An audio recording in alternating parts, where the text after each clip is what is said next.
Hello, and welcome back to the original Larry D's Food for Thought. Today, we know, of course, we will be reading out of the Old King James Bible. We will be reading out of the Old Testament and out of the New Testament to the law and to the testimony. Okay. We also will be going over a few scriptures today concerning the title, Blessed and Happy Are They That Keep God's Commandments. Blessed and happy are they that keep God's commandments. Okay. I'm gonna share these scriptures with you right quick here. You can jot them down if you like, or take a screenshot of them. But yeah, did I get that right? I don't know if it came up. Hold on just a second here. Let me make sure that they came up on the screen because it's not showing on my end. I guess they're there. Okay, but yeah, people are blessed and happy are we that keep God's commandments because I'm still hearing people say, hey, we're not under the law. Uh, what people don't understand is the law that we're not under is the law of animal sacrifice. Okay, we are indeed under that, under the commandments, that law, that royal law. Okay, and you are subject to it if you break them. All right, just like you break man's law, run a stop sign or run a stoplight. See what they're gonna do. They're gonna punish you, right? Same thing with the Lord. You break his, he gonna punish you. Plain and simple. But those that keep his commandments, I'm gonna tell you something. You are blessed and you are a happy person. Okay, because happy is the man that do God's commandments. All right. But anyway, I'm gonna stop sharing these and we are going to go over these right quick here. And we are going to start this in let's see, Psalms, the 19th chapter. And I'm going to start reading at verse 7. And it reads, the law. Now we're talking the law, and we're not talking about the animal sacrificial law. We're talking about the royal law, the commandments, okay? The law of the Lord is perfect, converting the soul. The testimony of the Lord is sure, making wise the simple. The statutes of the Lord are right. Rejoice in the heart, rejoice in that mind. Okay. The commandments of the Lord is pure, enlightening the eyes. Ain't that something? Okay. Now, let's see. Verse 9, the fear of the Lord is clean, enduring forever. The judgments of the Lord are true and righteous altogether. Okay. But what the Lord say? Fear God and keep his commandments. That is the whole duty of man. Okay. But verse 11, moreover, by them is thy servant warned, and in keeping of them there is great reward. Okay.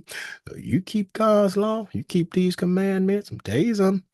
In the end, when at the appointed time, you have received that great reward. Okay. But let's go a little further here. Let's go over to the new book. Let's go to Romans right quick. I want to read one verse right quick. We're talking about that law, even that royal law, which we all know is the commandments. And let's see, I'm going to Romans, seventh chapter. We'll read one verse, verse 12, and it reads, wherefore the law, we're still talking commandments, people. Wherefore the law is holy, and the commandments holy, and just and good. Okay, so what's wrong with keeping them? Not a thing. Okay, but I'm gonna show you this. I'm gonna turn over here to the very last book in the Bible, Revelations, and let's see if the Lord's still talking about them commandments. I mean, we're talking the last book in the Bible, people. People say they ain't under it. Got to understand what law it is that we're not under. Okay. This is Revelations 22, and I'll read one verse, verse 14. Okay.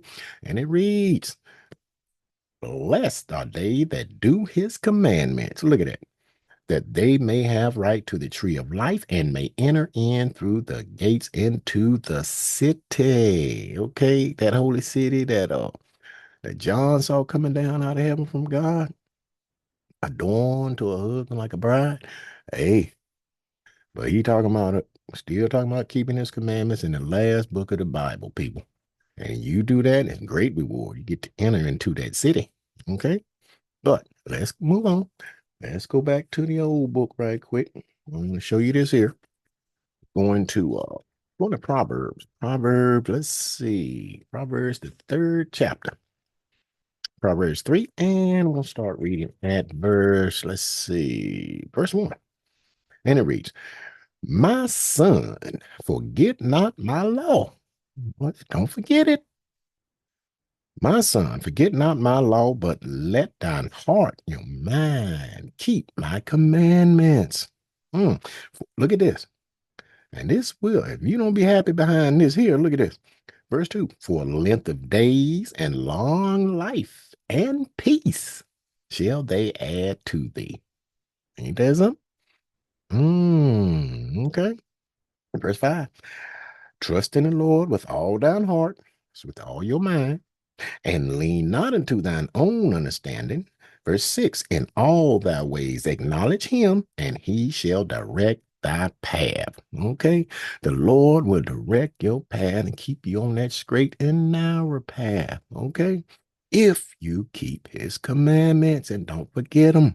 Okay, verse 9, honor the Lord with thy substance and with the first fruit of thine increase. You see that? Maybe say, well, we don't have to pay tithes. What the Lord say right here? He said, honor him with your first fruit right off the top. Whatever you take home, hey, take that 10%. Give it to the Lord, man. Unlike man, he won't 20, you know. But anyway, verse 10. So shall thy barns be filled with plenty, and thy presses shall burst out with new wine. The Lord will bless you. He bless you. You pay your tithes, okay? And you say, well, you looking at the church, you're looking what they doing with the money, say, oh, they squandering it. Don't worry about that. The Lord gonna deal with that. He gonna deal with them. As long as you do what you supposed to do. Okay. But that is the deal. All right. Let's see. Verse 13. Happy. Happy is the man that findeth wisdom and the man that getteth understanding. Understand this. Got to keep those laws, okay? But I want to show you a little more something else that we're looking at here. Let's go right over here to Proverbs 4th chapter, and I'm going to read one verse, verse 7, and it reads, "Wisdom is the principal thing. Therefore, get wisdom, and with all that getting, get understanding." Okay. I'm going to show you something else. It's very important that we must have, because what we're trying to do, man, we want to please our God. It's like sometimes our children, man, they want to please you. They do things, you know, the things that you tell them to do, and that's pleasing to you. And what you going to do? You're going to bless them, right? You're going to give them things that they ask for, all right? Because the Lord will give you desires of your heart as long as you do what what he what he say. You keep his commandments, laws, and statutes. Okay, but let's move on. Let's go over here to let's go to Hebrews right quick. I'll show you this. Going to Hebrews, let's see. Let's go to Hebrews, the 11th chapter. I'm going to take a look at this right here, because not only we need wisdom, but this is something else that we need. Is very important. And this is Hebrews 11th chapter, and I'll start reading at verse 1, and it reads, Now faith. Now faith is the substance of things hoped for, the evidence of things not seen. Now what does faith mean? Faith simply means to believe, okay? Simply means to believe. Verse 5, by faith, Enoch. Remember Enoch? By faith, Enoch was translated that he should not see death. So Enoch didn't die and was not found, but because God had translated him, for before his translation, he had this testimony that he pleased God. Man, tell you something, you please God, man, you be a happy man, because Lord will bless you. Okay, but let's go a little bit further here. Let's go to let's see where we're going. Going to Romans right quick. Let me show you this here. Going to Romans 10, and I'm gonna read one verse, verse 17. And it reads, so then faith cometh by hearing, and hearing by the word of God. So if you don't have a church that's teaching you this word, that help you to increase your faith and your belief, hey, you need to find one, especially a Sabbath day church, okay? But I'm gonna give you one. The Israel of God. Go online, www.theisraelofgod.com. Check it out. Okay. That's the one I go to. All right. But let's go a little bit further here. Let's go to Matthew. So I'm gonna show you this here, man. I'm gonna tell you something. Lord, man, he was talking to his disciples right here, and uh, and he was teaching them. Okay. He was teaching these brothers, man, and that's the same thing that we need. We find a church that's gonna teach us this word. Read this word, not tell them what's on name, which what they think the Lord wants you to know, or what's on their mind, but what's on God's mind. And we don't know what's on God's mind. We got to read this book. Okay. Now, Matthew's 5. I'm gonna start reading at verse 1, and it reads. And seeing the multitude, he went up into a mountain, and when he was set, his disciples came unto him. Okay, verse 2. And he opened his mouth and taught them, saying, verse 3, blessed are the poor in spirit, for theirs is the kingdom of heaven.